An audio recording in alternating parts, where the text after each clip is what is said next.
ياسين شاب عادي، اتخرج من كلية الهندسة وشغال في شركة محترمة جدا. بس اللي كان بيميزه عن بقية الناس هو الشك. مش الشك العادي بتاع هو أنا قفلت الباب ولا لأ، الشك اللي بياكل في أعصابه لحد ما بيخليه مش قادر يركز في أي حاجة تانية. الارتياب ده كان عامل زي سكينة باردة دايما في ظهره. ياسين كان دايما حاسس إن الناس بتتكلم عليه. لو فتحوا مواضيع في الشغل كان بيحس إنهم قصدهم هو. لو شاف حد بيبص عليه في الشارع كان بيبقى متأكد إن ده حد بعته عشان يراقبه. الموضوع وصل بيه إنه بقى بيغير طريق الشغل ويبص وراه كل 5 دقايق. الارتياب ده كان وحش ملوش شكل، بس ليه صوت عالي قوي في دماغ ياسين. السكرتيرة دي بتضحك ليه وهي بتبص على مكتبي؟ أكيد بتقول لمدير الموارد البشرية إني بتأخر دايما حتى لو كنت بوصل في ميعادي. أنا لازم أغير كلمة السر بتاعت الإيميل بتاعي. أكيد في حد عرفها.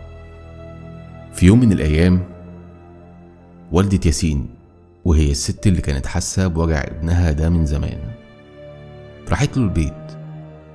لقيته قاعد في الضلمة بيبص في التليفون وكأنه بيعمل حاجة مهمة جدا. بس هو كان بيعمل حاجة واحدة، بيعمل زوم ان على صورة قديمة لأبوه وهو صغير وبيحاول يحلل ملامحه.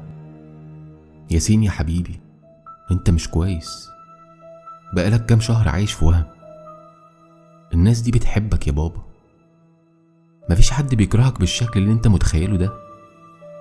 يا ماما انت مش فاهمة، الناس دي ماشية بخطة. يعني مثلا انا النهاردة كنت بتكلم في التليفون، سمعت صوت خربشة جاية من ورايا. عارفة الخربشة دي ايه؟ معناها انهم زارعين ميكروفون. انا خلاص مش قادر اعيش كده، انا هحبس نفسي في البيت وهتجنن خلاص. الكلمة دي هتجنن وقفت قلب امه. دي كانت المرة الاولى اللي ياسين اعترف فيها بشكل صريح ان الوضع بقى خارج عن السيطرة. وبعد جدال طويل والحاح شديد من امه، وافق ياسين انه يروح لدكتور نفسي، مش عشان هو مريض، لأ، عشان يثبت لأمه إنه سليم، وإن المشكلة كلها في الناس دي، الناس اللي بتحاول تأذيه. دكتور نبيل دكتور نفسي مشهور، راجل هادي وصوته واطي، بيعرف كويس يمتص طاقة التوتر اللي حواليه. المقابلة كانت في يوم خميس العصر.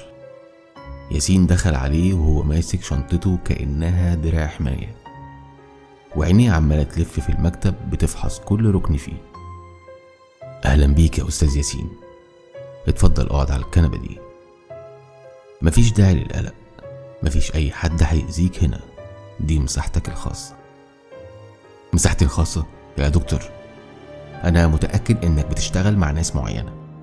على فكرة أنا عملت بحث عنك على الإنترنت وكل حاجة عنك متسجلة، بس أنا جاي عشان ألعب اللعبة بتاعتكم دي.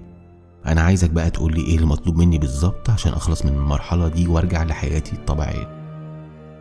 أنا فاهم إنك حاسس إنك متراقب، ده جزء من اللي أنت بتمر بيه، صح؟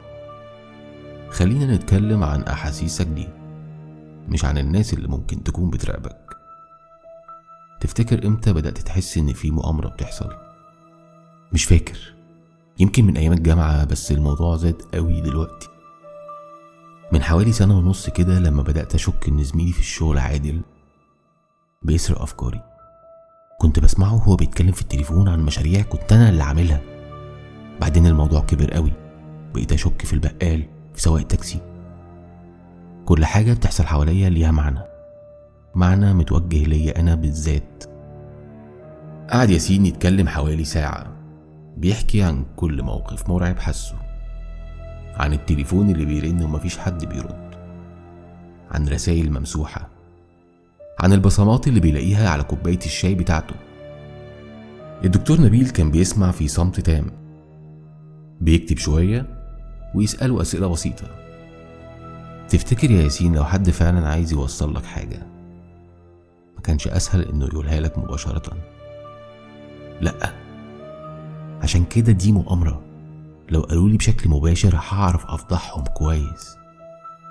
هما بيلعبوا معايا لعبة نفسية عشان يخلوني أشك في عقلي. أنا عارف كويس إيه اللي بيحصل يا دكتور. وبعد كذا جلسة الدكتور نبيل قرر إن ياسين محتاج علاج دوائي جنب العلاج السلوكي. وصف له دواء بسيط عشان يهدي القلق بتاعه شوية، وطمنه إن الارتياب ده ليه أسباب بتحصل في كيمياء المخ وإنه ممكن يتصلح. ياسين، أنا شايف تحسن بسيط في طريقة نومك. محتاجين نستمر على الدواء ده لمدة 2 شهر كمان. مهم جدا إنك تكون صريح معايا. لو في أي حاجة جديدة بتحصل بلغني فورا. هل في أي حاجة غريبة حصلت لك مؤخرا؟ لا يا دكتور، بس في حاجة لفتت نظري. من يومين كده جالي إيميل غريب على الإيميل القديم بتاعي اللي أنا ما بقتش استخدمه. الإيميل كان فاضي، بس فيه مرفق واحد بس، عبارة عن ملف صوت. الملف ده كان فيه ضحكة واحدة ست. وتعرف صاحبة الصوت ده يا ياسين؟ هي بتفكرني بضحكة حد قريب مني قوي، حد أنا ما كنتش عايز أقول اسمه عشان ما تقولش إن الموضوع بقى شخصي. دي ضحكة أمي يا دكتور. وهنا الدكتور نبيل بص لياسين نظرة غريبة، نظرة فيها تعاطف وارتباك في نفس الوقت. خد الدكتور نفس عميق قبل ما يرد على ياسين.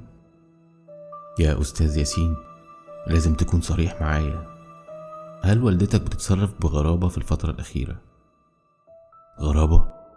مفيش أي حاجة غريبة بتحصل، هي اللي بعتتني ليك أصلا. ومرت 3 أسابيع تانية.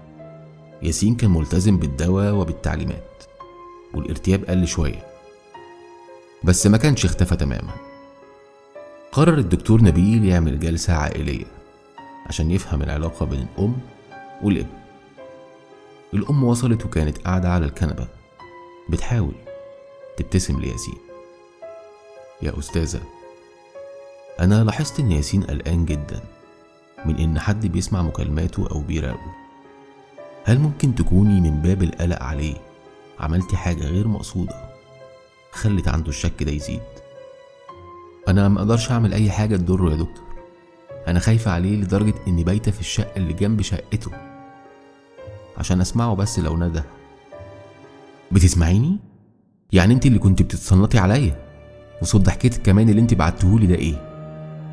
أنت اللي بتبعتيلي رسائل عشان تحسسيني إني مجنون، صح؟ الأم بصت للدكتور وعينيها كانت مليانة دموع.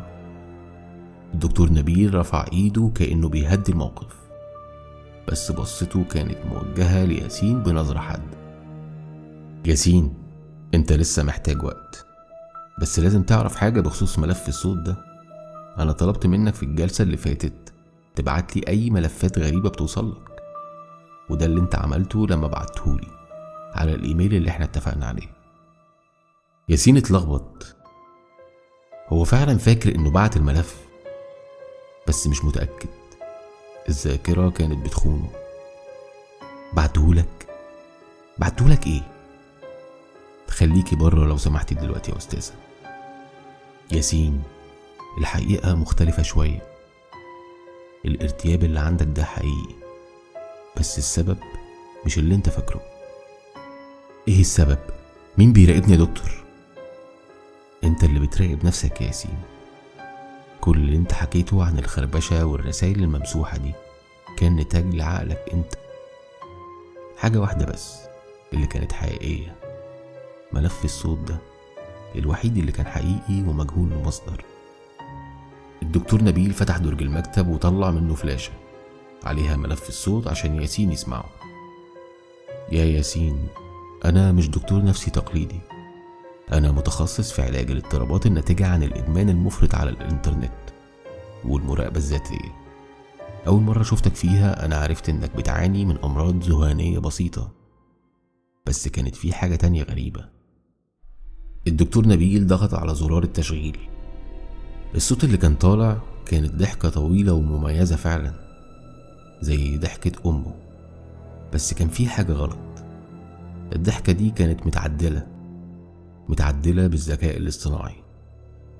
الضحكة دي مش ضحكة أمك يا ياسين، الضحكة دي كانت مستخدمة فعلا زمان في إعلان قديم، وانت كنت عامل لها مونتاج.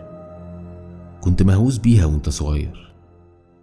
الملف ده ما كانش من أمك ولا من أي شخص بيكرهك. الملف ده انت اللي سجلته بنفسك وبعته لنفسك من بروفايل قديم ليك كنت ناسيه، عشان تأكد لنفسك ان المؤامرة مستمرة حتى لو عقلك بدأ يفكر في علاج.